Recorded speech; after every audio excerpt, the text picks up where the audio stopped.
इसी हफ्ते की शुरुआत को भारत ने टीकाकरण अभियान के 150 दिन पूरे कर लिए। अब तक देश में 27 करोड़ से ज्यादा वैक्सीन डोज दी जा चुकी है, लेकिन लक्ष्य है 31 दिसंबर तक देश का पूरी वयस्क आबादी को वैक्सीनेट करने का। तो कैसे हासिल होगा यह लक्ष्य? इस लक्ष्य को अगर राज्यों के हिसाब से देखा जाए तो हर राज्य में किस रफ्तार से टीकाकरण होना चाहिए और कौन कौन सी वैक्सीन निकट भविष्य में देश के पास होंगी?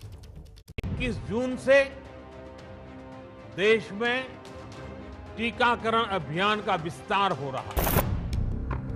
21 जून को योग दिवस है और उसी दिन से केंद्र सरकार की नई वैक्सीन पॉलिसी लागू हो रही है, जिसके मुताबिक केंद्र सरकार कंपनियों से वैक्सीन खरीदेगी और राज्यों को मुफ्त में देगी। उसे लगवाने का काम राज्यों का होगा।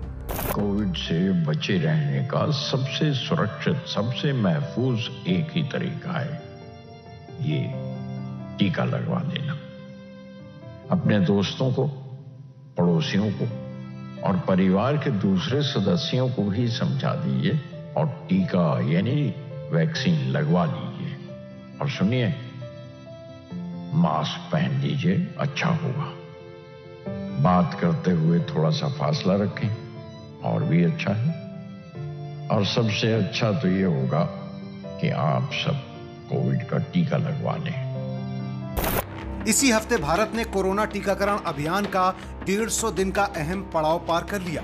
इस मुश्किल सफर में देश ने कई उतार चढ़ाव देखे। खासतौर पर टीकाकरण के बीच में ही खतरनाक दूसरी लहर ने पूरे देश को हिलाकर रख दिया।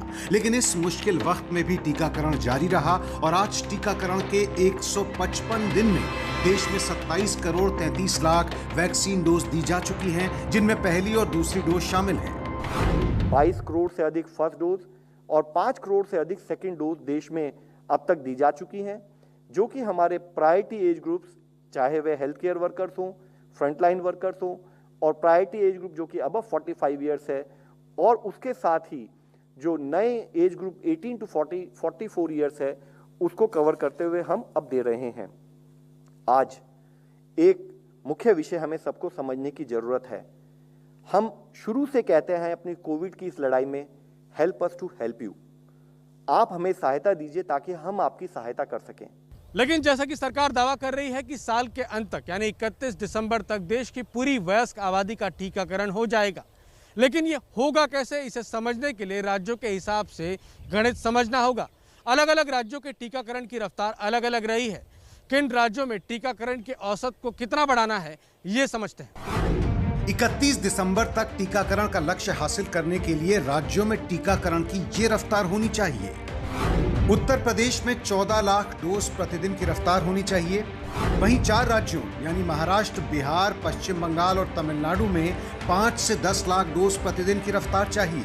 वहीं आंध्र प्रदेश, गुजरात, कर्नाटक, एमपी और राजस्थान, इन 5 राज्यों में 3 से 5 लाख डोज प्रतिदिन की रफ्तार से टीके लगाने होंगे। जबकि 9 राज्य असम, छत्तीसगढ़, हरियाणा, झारखंड, केरल, दिल्ली, ओडिशा, पंजाब और तेलंगाना ऐसे हैं जहां 1 से 3 लाख डोज प्रतिदिन की रफ्तार चाहिए। हालांकि उत्तराखंड और जम्मू कश्मीर में ये आंकड़ा 1 लाख से कम डोज प्रतिदिन चाहिए। अगर राज्य दर राज्य स्थिति का जायजा लें तो यूपी, बिहार, तमिलनाडु, बंगाल जैसे राज्यों में तो औसत से कई गुना ज्यादा रफ्तार बढ़ाने की जरूरत है। खासतौर पर उत्तर प्रदेश में तो औसत 1.5 लाख प्रतिदिन से बढ़ाकर 14 लाख प्रतिदिन करना है। ये बड़ी चुनौती है। वहीं अगर पूरे देश में प्रतिदिन का गणित देखा जाए तो 31 दिसंबर तक वैक्सीनेशन के लिए देश में प्रतिदिन 1 करोड़ 4 लाख वैक्सीन डोज देनी ही होंगी। ये लक्ष्य आसान नहीं है और इससे भी बड़ा सवाल ये है कि ये लक्ष्य हासिल करने के लिए पर्याप्त टीके कहां से उपलब्ध होंगे। केंद्र ने आश्वासन दिया है कि इस महीने 12 करोड़ डोज उपलब्ध होंगी, यानी कि हर रोज 40 लाख डोज दी जा सकेंगी। हमारे पास कोविशील्ड, कोवैक्सीन और रूस से आई स्पुतनिक 5 वैक्सीन तो है ही। नीति आयोग के सदस्य डॉक्टर वीके पॉल ने कल खुशखबरी दी कि जायडस कैडिला की जायकोव डी वैक्सीन भी जल्द उपलब्ध होगी। Hoping that they will apply in very near future because most of their study is complete. I believe they have enrolled more than 28,000 volunteers in the study phase 3. All 3 doses have been given to all, and we are expecting that they will submit their results very, very soon.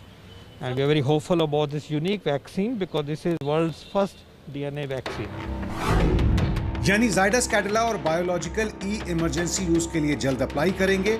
जुलाई के पहले हफ्ते में जाइडस की vaccine तो जुलाई के तीसरे हफ्ते तक बायोलॉजिकल ई की वैक्सीन आने की उम्मीद है। इस गणित के हिसाब से अगले महीने से देश में वैक्सीन की उपलब्धता को लेकर कोई कमी नहीं होनी चाहिए। सरकार को उम्मीद है कि अगस्त के बाद तो हालात बहुत बेहतर होंगे, यानी 2 महीने बाद भारत में वैक्सीन का भंडार होगा।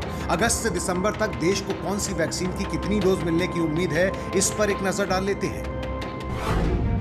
Covishield 75 crore, Covaxin 55 crore dose, biological E 30 crore dose, Zydus Cadila 5 crore dose, Novavax 20 crore dose, Bharat Biotech की nasal vaccine 10 crore dose, Gennova 6 crore और स्पुतनिक 5 15.6 करोड़, यानी कुल 216 करोड़ डोज उपलब्ध होंगी।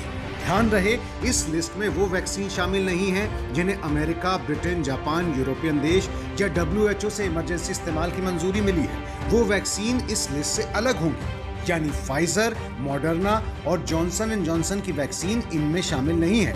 जब वो वैक्सीन आएंगी तो ये संख्या 250 करोड़ के पार जाने की उम्मीद है।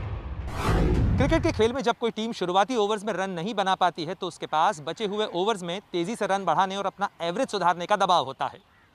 टीकाकरण के लिहाज से भी भारत के लिए अगले कुछ महीने स्लॉग ओवर्स की तरह कहे जा सकते हैं, जब अधिक से अधिक लोगों को टीकाकरण मुहैया कराने के लिए भारत पर रफ्तार बढ़ाने का दबाव होगा।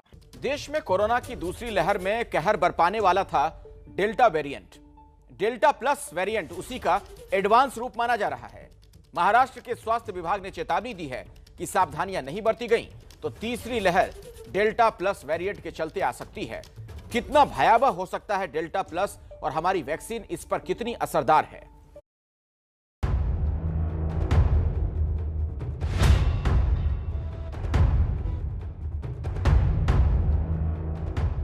देश में कोरोना की दूसरी लहर मंद पड़ चुकी है। कोरोना को हराने के लिए देश में डॉक्टर, वैज्ञानिक और सरकार लगातार काम कर रहे हैं, लेकिन वायरस का लगातार बदलता रूप बार बार चिंता बढ़ा रहा है। महाराष्ट्र में हफ्ते की शुरुआत में संभावित तीसरी लहर की तैयारियों को लेकर एक समीक्षा बैठक हुई। इस बैठक में महाराष्ट्र के मुख्यमंत्री उद्धव ठाकरे भी शामिल थे।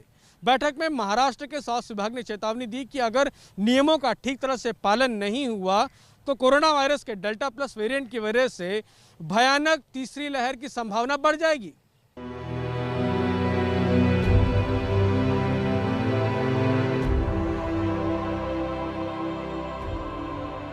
आपको बता दें कि भारत में महामारी की बेहद खतरनाक दूसरी लहर के लिए डेल्टा वेरिएंट जिम्मेदार था।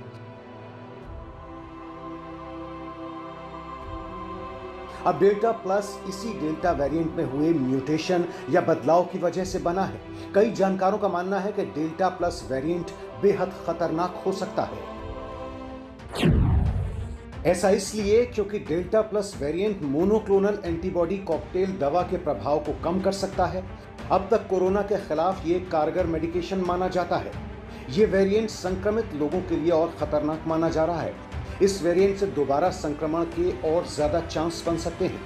7 जून तक भारत में इस नए वेरिएंट डेल्टा प्लस के 6 केस आ चुके हैं। डेल्टा वेरिएंट का भी एक लिनेज अलग अभी रिपोर्ट हुआ है, कुछ कई कंट्रीज में रिपोर्ट हुआ है, जिसको डेल्टा प्लस करते हैं, B1617.2.1। ये सब म्यूटेशंस हैं। ये म्यूटेशंस होते रहते हैं। जैसे कभी कभी क्या होता है, वायरस जब म्यूटेट करता है तो वह माइल्ड भी हो जाता है। कभी कभी वायरस म्यूटेट करता है, वो सीवियरिटी करने लगता है, वह तेजी से इन्फेक्शन करने लगता है, और कभी कभी वायरस जो है अपने लिए ही खतरनाक भी हो जाता है। ये जो कंसर्न है हमारा, जो डेल्टा प्लस और डेल्टा, यह जो है चूँकि इन्फेक्टिविटी भी बढ़ा रहा है, संभावना है कि हो सकता है जो ऑलरेडी एक्वायर्ड इम्यूनिटी है, या तो नेचुरल इन्फेक्शन से हुआ हो या वैक्सीन से हुआ हो सकता है, उसको भी बाईपास कर जाए। अगर ऐसा है तो खतरा बहुत ही बड़ा हो जाएगा।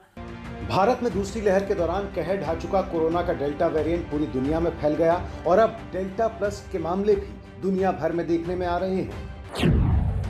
इंग्लैंड की स्वास्थ्य एजेंसी पब्लिक हेल्थ इंग्लैंड के मुताबिक K417N म्यूटेशन के साथ अब तक वायरस के 63 प्रकार के अलग अलग वेरिएंट की पहचान हो चुकी है, जिनमें से 6 भारतीय वेरिएंट हैं। नया डेल्टा प्लस वेरिएंट डेल्टा या B1.617.2 वेरिएंट में म्यूटेशन का कारण बना है।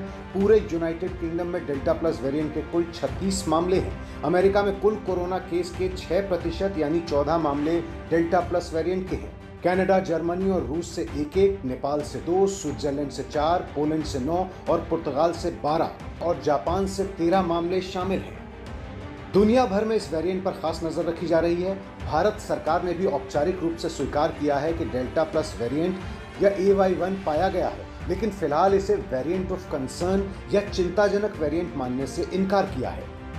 लेकिन डॉक्टरों को इस बात की फिक्र है कि कोरोना संक्रमण के इलाज के लिए मरीजों को दी जा रही महंगी monoclonal antibodies cocktail delta plus पर असर नहीं कर रही। जानकारों का यह भी मानना है कि ये नया वेरिएंट वैक्सीन के असर को भी कम कर सकता है।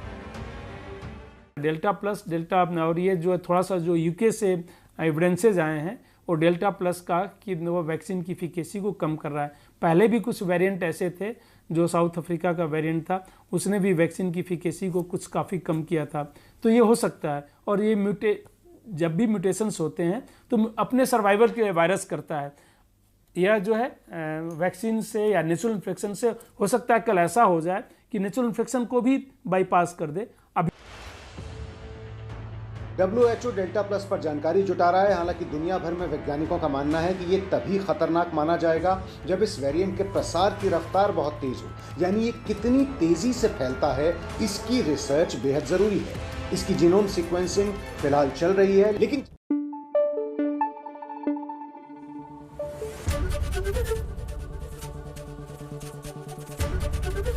ABP न्यूज आपको रखे आगे।